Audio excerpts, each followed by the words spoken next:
Greetings and blessings, dear friends in the Spirit 111. It's Eddie Luisi. How are you?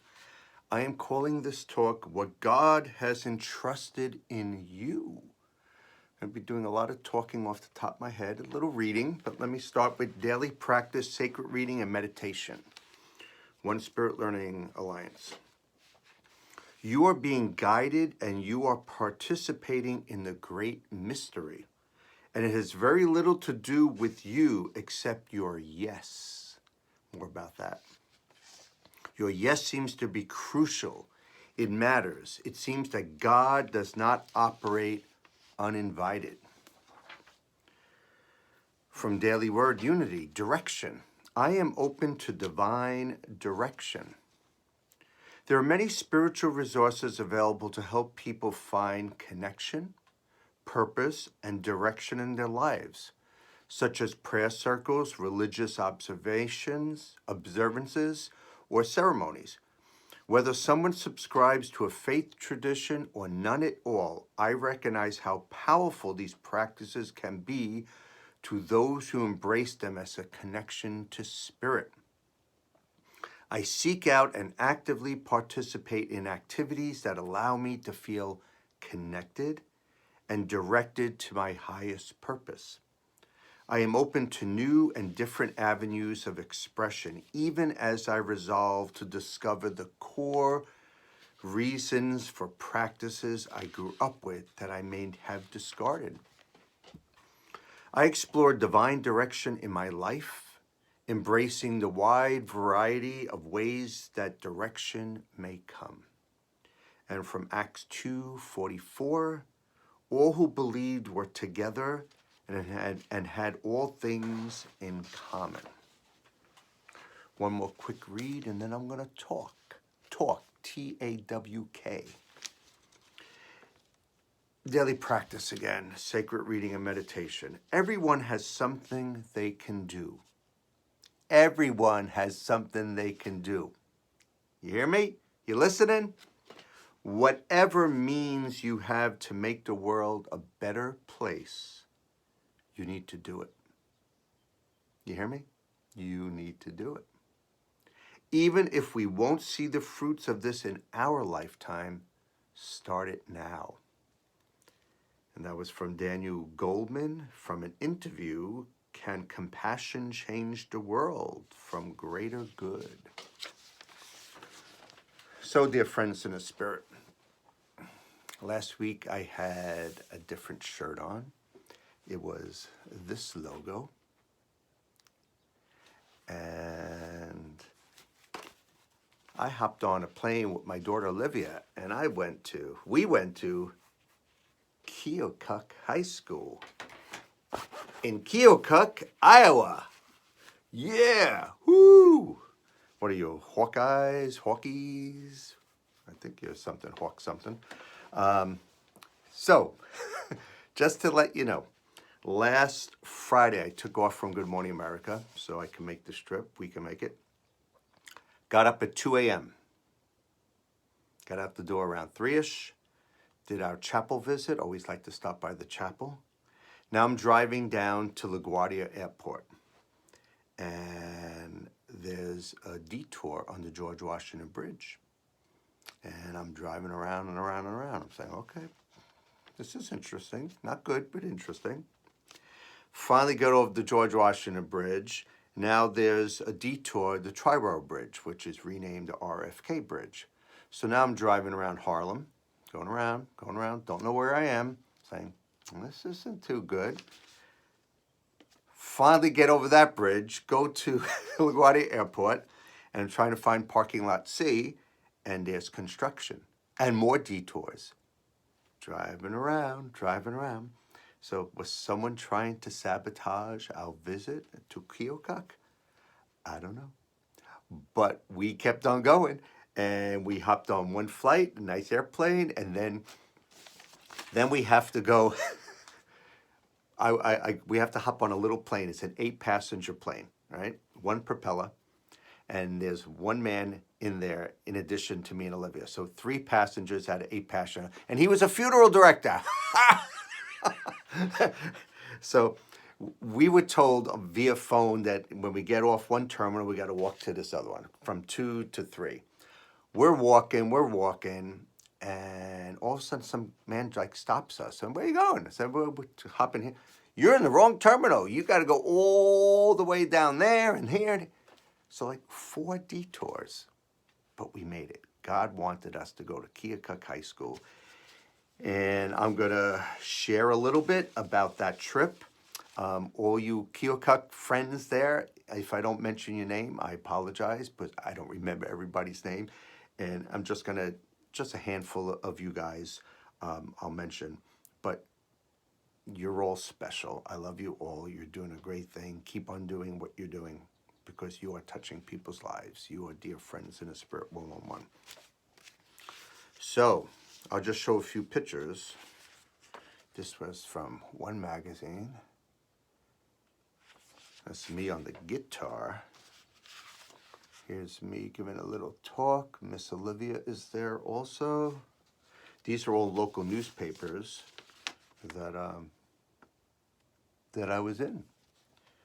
And we shared some of these pictures with We Are GMA. We Are GMA has their own Facebook group. And we shared it there. So more people are finding out about you guys. So Beth Deacon is a math teacher there, and we met through LinkedIn. She did prison work for 3 years at Keokuk. I did prison ministry, and she reached out to me. We started chit-chatting about prison ministry. That's where this shirt comes in, Fences Coming Down, right? And then we start talking about other things in ministry, and she mentioned she's a school teacher, and there's this whole backstory, which I'm not going to share now because I think some of you have seen videos and some of you know it. But basically, she said, do you want to come to Keokuk? And I said, yeah, let's go. So she and Principal Adam Magliari, liar, right? It's liar, Magliari. Hey, Adam, flew me up. And we go there, and Beth picks us up at the airport. And we're chit-chatting on the car ride, another 40-minute car ride back, 2 plane rides. So we're outside the door, and there's a man outside there. I forget your name, I'm sorry. But he's holding us. He's like the stage manager. And then eventually, says 5, 4, 3, you go. So I know there was some type of surprise, right? I'm not that dumb. And Beth told me that there was going to be a local crew there from the local station. So I was expecting some cameras there. I walk in, there's 70, 80 students in the little foyer, the little entranceway, and they all have their iPhones out and they're all videotaping. It was like I was a celebrity. And then there's these 2 digital cameras, video cameras in my face, and I don't see any logos there. So I'm saying, So Adam comes up to me and he whispers, are you surprised? I said, yeah, what are those cameras? And then he whispered, Terrence Gordon. Now, I couldn't see behind the camera because all I see is camera. Terrence Gordon, a dear friend in the Spirit 111, he came with his friend Troublesome, and they brought 2 cameras. They flew up the day before, hung out all day, and stayed another day. 3 days on their own, totally free. They came up to shoot interviews and video for Keokuk High School to help them, to promote them, and for me, behind the scenes, and my talk. And I was like, wow. I mean, the whole celebration, meeting people, having Terrence there, and his production company, I think is TNG Films, really touched my heart, right? It touched my heart. And part of ministry is I do these messages and I'm doing it at my house, but part of ministry is actually going out and doing stuff. And without getting into too much details, because I don't want to bother you, I'm going to read a couple prayers, then a couple things that some of the friends at Keokuk said. And I'm blessed, I'm grateful, I'm honored to have been asked to go there and to help inspire, motivate the kids there and the community. And you guys could do it too, I don't know if you have to hop on 2 planes and a 40-minute car ride, but there are other ways you could volunteer and help others. This is from 3 Minutes a Day to Christopher's. At home with the homeless. Brother Michael Ignatius, a Carmelite postulate, has spent the last year living among the homeless in San Diego, California. He slept on benches or on trolley cars, and he relied on God's providence for his meals. His road to this radical decision was not a straight path. He is a 61-year-old widower and father of 4 grown children. He told the Southern Cross, the newspaper of the Diocese of San Diego, that he felt called to serve the homeless in a profound way. I needed to become a homeless, he said. I needed to go through what they go through. Brother Michael gave away all of his possessions and boarded a bus. His trust in God's plan was rewarded time and again with gifts from strangers and unexpected discoveries of food. And though he had no set plan for his ministry, he shared scripture, prayer, and meals with anyone on the street. He never lets himself appear disheveled and greets everyone openly. If you're going to go serve the homeless dinner, don't just hand them the tray, he said. Hand them the tray and sit down next to them and talk to them. Keokuk, I hope I sat down next to you and talked to you and flew out. From Luke, the Spirit of the Lord is upon me because he has anointed me to bring good news to the poor. So I'm going to read a couple little things. I'm not mentioning people's names here, I don't think so, but and this isn't to pat myself on the back, folks, but this is just to share the love from Keokuk and from ministry, and that you too could, leave your home, leave your office, and help others too. I just wanted to take a minute to reach out and tell you thank you for coming to Keokuk this past week. I did not get to spend as much time with you as I did with Terrence and Devon. That's troublesome. That's his cool name. But it is so evident that your selfless ways and your genuine care for others is second to none. I love your outlook on life and your ability to help people when in need. You are always taking time to congratulate people, wish them luck, or just checking in to see how people are doing. This may seem simple, but it is often forgotten from many people. But no matter where you are or how busy you may be, you always remember to make others feel good. In my opinion, there is no better trait to have than that. Having the chance to listen to you talk and giving us a few life lessons along the way not only was an awesome experience for our kids, but it was great for me as well. Your story is awesome, but your message is top-notch. I wish you nothing but the best, and I am glad we can always be connected, and I can't thank you enough for the experience you gave our students. P.S. Tell Olivia, that's my daughter, you as well, and she is an amazing young lady. I wish her the best of luck as she begins her journey to making her dreams and goals come true. It's from another person. I just read the newspaper article on you and so wished I could have been there for your presentation. But the message you delivered to our kids was so amazing. Thank you. Thank you so much for putting life into perspective for them. These kids so badly need it. We are forever grateful. This is from someone from Wasatch High School. My other high school that I visited a long time in Utah. Eddie, I just read the newspaper article from Keokuk. As far as I am concerned, I think your life since I met you has been wow in every sense of the word. You have the masterful ability to emulate Christ in all of your relationships. The love you exude has deeply affected my students over the years, as I am sure it has done so as well for thousands of other young people who got to rub shoulders with you.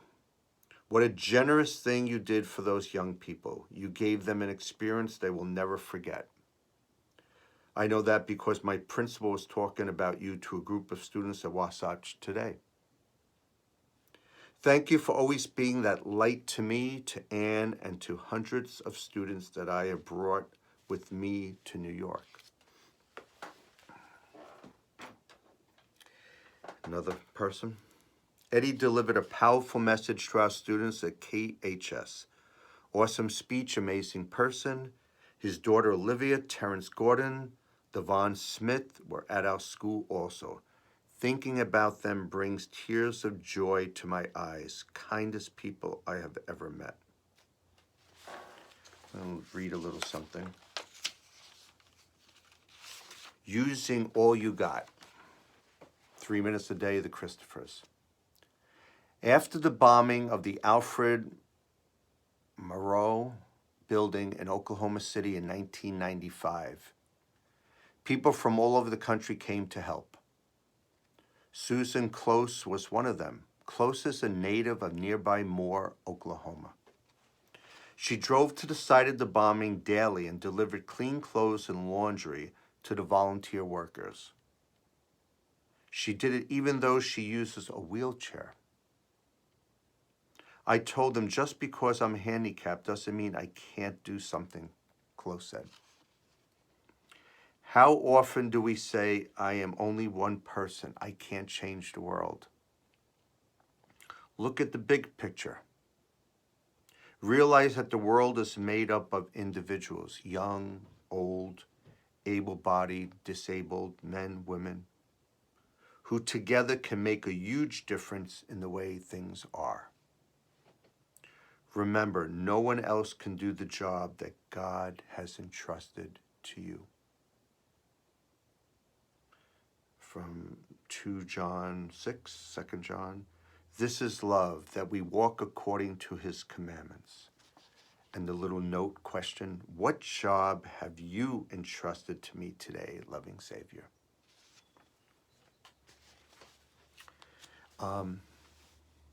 The timing was perfect when I went to Keokuk because it was a week prior to the big state test I had.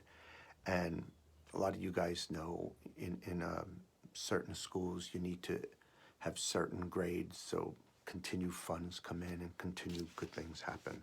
So everybody was a little nervous, but I think I came there and Olivia and Terrence and Devon, and we gave a little inspiration and a little love for flying out to an area and to give a little talk and a little love. And this is from Beth. Beth's a math teacher there. I am sitting back watching the kiddos test. They are all so focused. Thank you, Eddie Louisi. And thank you all at Keokuk for inviting me and Olivia and Terrence and Devon for surprising me. You guys touched my hearts. Everybody there in Keokuk, beautiful, beautiful people, and you're all doing a wonderful job there. I made up a little Facebook messenger group, so we chit-chat with each other, and we send each other little prayers and pictures and inspiration. So continued blessings to you guys. Also, I was a part of one of the radio stations there with Michael and Leah, and Olivia and I had a great time. If you go on Facebook, you'll see some of the posts and some of the pictures. But Michael ended with a little rap, and he mentioned these 3 wonderful T's. I think it was time, talent, thoughts. I could be wrong, but I think those are them. And I said, wow, at the end, we stopped tape, and I said, Michael, those were really great. You need to do something with that. And he rewound the tape and listened to it and wrote a note. Later on in the evening, a bunch of us from Keokuk, from the high school, the radio station, we went to a little place and had some good food in a back room restaurant with 20 of us or so. And Michael was sitting across the way from me, and he said, hey, Eddie, he says, I like your idea, but what I want to do once a month when I have my Monday motivation, I want to call you up and I want to get your thought, time, talent, thought. I said, okay. So I got a gig once a month. They're going to call me up and we're going to chit-chat. Thank you. Thank you, everybody. Bubble of Love. This is from Science of Mind. Don't forget the July issue. I'm going to be in it. Very grateful. Grateful and blessed. From Meister Eckhart. Let yourself go. Let God be God in you. And from Science of Mind, page 550, if you have the big book. I am renewed and refreshed. My whole being responds to thy love, and I am complete in thee. And don't forget, Monday, Liz and I will do a Cue the Spirit, and she'll watch this video. I hand her all my notes, and we'll chit-chat about some of this. If you don't lose my notes, honey, I'm going to hold them somewhere. The God of my understanding continuously assures me that I am worthy of everything I ever wanted, and my life is meant to be happy. It has nothing to do with how good I am or what I have accomplished. I'm cherished and worthy simply because I exist. Period. And if this is true for me, it's true for you too. There are no favorites with divine love. We are all the beloved's precious ones. What if in every moment of the day you were aware of a bubble of love around you, and within this bubble you knew that you were the most treasured person on the face of the earth? What if you had just messed up big time, and within this bubble of love you were still life's most precious gift? If you absolutely, positively knew that this bubble of love was real 100% of the time, how might your life change? Good news! The bubble of love is real. The presence of divine love is right where you are, all around you and within you, cherishing you as its greatest gifts. Spirit's unconditional love is ever available to you, seeking your attention. Feel it as the sun on your face, the joy of laughing out loud, a gorgeous sunrise, finding the right words to say to a grieving friend. You are never separate from this great love. You are precious to it, just as you are. Choose happiness. Choose you. You are worth it. And the affirmation, I am a gift to the God of my understanding. I am cherished. I choose happiness because I am worth it. You are worth it. GMA was an interesting week. I'm not going to discuss the whole thing, but Alex Trebek was on from Jeopardy. He has stage 4 cancer, and he was on the set, and he just gave a beautiful interview with Robin. Very loving, very inspirational. He's very grateful for his life. And that day, in our little Facebook prayer group, Prayers and Blessings, Darren Joseph sent me this. You take a screenshot if you want. But how appropriate when Alex was here. Good morning. No matter how good or bad you think you have it, wake up every morning and be grateful for your life, because someone somewhere is fighting for theirs. How true is that, huh? Friends in the Spirit? So I want you to pray for people. Pray for our friends. This is from Neil Donald Walsh. On this day of your life, I believe God wants you to know that morning comes every day. The sunrise does not fail, nor the sunset. Give it time. That is all that may be required. Just give it time. Do not try to push the river. The cycles of life present themselves, play themselves out, and make smooth every passage and terrain. Try not to get caught up in your story of the moment. Look rather to the long story. Therein will be found your peace. The cycles will redeem this moment if you let them, and even this shall pass. So if you guys are going through something, let the rivers smooth out. Take time, be patient. And I know right now the Midwest is having floods again. Beth sent me a picture last night about the Mississippi River that was up because we drove by there. And she said, look at the river. And I know in 1993, right, the Midwest had big floods. And I wrote a song, Faith, Family, and Friends, about the Midwest floods. You could lose all your belongings and start from the end. But what you can't lose is your faith, your family, and friends. I'm going to read one more thing. Before I do that, a bunch of you have been praying for my niece, Kristen Kinnear, because she had an interview yesterday for Good Samaritan Hospital to work in the ER room. The interview went really well. She'll find out by the end of next week. So please keep on praying for her, because this could be huge for her career, her family. And also this Tuesday coming up, my son, Andrew. I know a lot of you are on Facebook, right? This is where we are, but he has an interview for the Goldcast as a storytelling editor. How cool would that be, huh? So keep him in your prayers also. And obviously we keep all you in your prayers. I don't know all your personal intentions, but you're in my heart. You're in my prayers daily. And you'll read that when Science of Mind comes out. I mention it. Okay, this is the last reading I'm going to do. And then later on, my family and I are going to see Endgame. Dun, dun, dun, dun, dun, from Marvel. The Avengers. And we just had the Russo brothers on GMA. Chit-chatted with them. Really nice guys. God bless you guys. Worthy of happiness. Happiness doesn't come and go. What comes and goes is your attunement to happiness. From Robert Holden. And from Ernest Holmes, The Thing Called You. The perfect law of good is operating through me. Joyfully, I accept it. My life changed when I believed the beloved's promise that I am worthwhile and deserving of a beautiful life. When I create a space for happiness, happiness finds me. It may not show up in a way that I expected, but it will find me nonetheless, enjoying a good book, the fragrance of a cup of coffee brewing. Oh,